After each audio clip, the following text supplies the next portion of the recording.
নমস্কার বন্ধুরা, কল্পনার রসনা ঘরে সবাইকে স্বাগত জানিয়ে তোমাদের সাথে আজকে শেয়ার করব গোবিন্দভোগ চাল দিয়ে মোচার ঘন্ট। এটা খুবই সুস্বাদু একটা রেসিপি আর খুব সহজেই কিন্তু বানানো যায়। মোচার ঘন্ট বানানোর জন্য আমি একটা বড় সাইজের মোচা সেটা কেটে তারপরে নুন আর হলুদ দিয়ে আমি সেদ্ধ করে জলটা ঝরিয়ে নিয়েছি। তারপরে আমি মোচাটা ঠান্ডা হয়ে গেলে একটু চটকিয়ে রেখে দিলাম। মোচাটা আমি কেটে দেখালাম না, আমি এর আগে চিংড়ি মাছ দিয়ে মোচার ঘন্টের রেসিপিতে মোচা কিভাবে কাটতে হয় দেখিয়েছি, তোমরা যদি চাও দেখে নিতে পারো। গ্যাস অন করে সর্ষের তেল গরম করতে দিলাম কড়াইতে। তেলটা গরম হয়ে গেলে আমি মোচার জন্য যে আলু কেটে রেখেছি, 3টে মিডিয়াম সাইজের আলু ডুমো ডুমো করে কেটে রেখেছি দিয়ে দিলাম। নুন আর হলুদ দিয়ে আলুগুলোকে আমি একটু লাল লাল করে ভেজে নেব।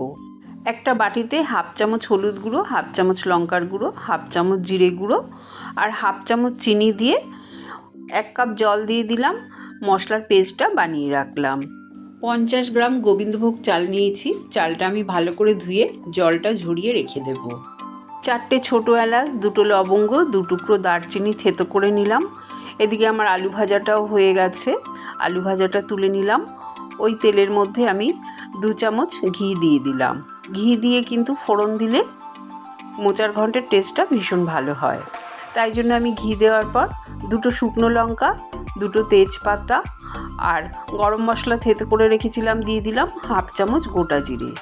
যখন ফোড়নের সুন্দর গন্ধ বেরোবে, জল ঝরিয়ে রাখা গোবিন্দভোগ চালটা দিয়ে দেব।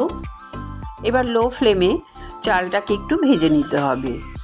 2-3 মিনিট চালটা ভাজা হয়ে গেলে আমি 1 চামচ আদা বাটা দিলাম, হাফ চামচ কাঁচা লঙ্কা বাটা, একটা বড় টমেটো কুচিয়ে রেখেছিলাম দিয়ে দিলাম।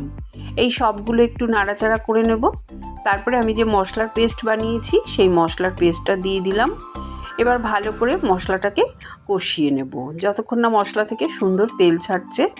মশলাটা আমার খুব ভালো মতন কষানো হয়ে গেছে। ভেজে রাখা আলুগুলো দিয়ে দিলাম। আলুগুলো দিয়েও 2-3 মিনিট মশলার সাথে খুব ভালো করে কষিয়ে নেব।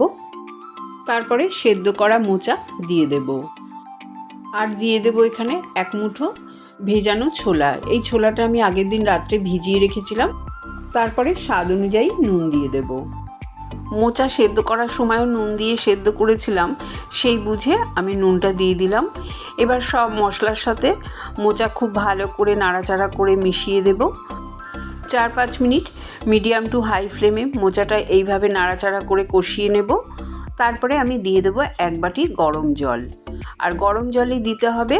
গরম জলটা দিয়ে যখন ভালো মতন ফুটে উঠবে, গ্যাসের ফ্লেমটা কমিয়ে আমি ঢাকা দিয়ে কিছুক্ষণ রেখে দেব। ঢাকনা খুলে মাঝে মাঝে কিন্তু মোচা একটু নেড়ে দিতে হবে। আমি প্রায় 10-15 মিনিট পর তোমাদের ঢাকনাটা খুলে দেখাচ্ছি। দেখো, মোচা কিন্তু একদম রেডি হয়ে গেছে, জলটাও শুকিয়ে গেছে। গোবিন্দভোগ চাল সেদ্ধ হতে তো বেশি সময় নেয় না, তাই চালটাও ভালো মতন সেদ্ধ হয়ে গেছে। মোচাটা এত সুন্দর মজেছে যে বেশ মাখা মাখাও হয়ে গেছে। এবার আমি দিয়ে দিলাম 1 চামচ গরম মশলার গুঁড়ো আর 2 চামচ আমি ঘি দিয়ে দিলাম। সব কিছু দিয়ে খুব ভালো করে আবারও নাড়াচাড়া করে মিশিয়ে দিলাম। তারপরে গ্যাসের ফ্লেম বন্ধ করে আমি 10 মিনিট রেখে দিলাম। 10 মিনিট পর আমি তোমাদের সার্ভ করে দেখিয়ে দিচ্ছি। যে কোনো নিরামিষ দিনে তোমরা এইভাবে মোচার ঘন্ট বানাতে পারো। রেসিপিটা ভালো লাগলে কমেন্ট করে জানিও। চ্যানেলটাকে লাইক শেয়ার করো, নতুন বন্ধু হয়ে থাকলে সাবস্ক্রাইব করো। সুস্থ থেকো, ভালো থেকো, ধন্যবাদ।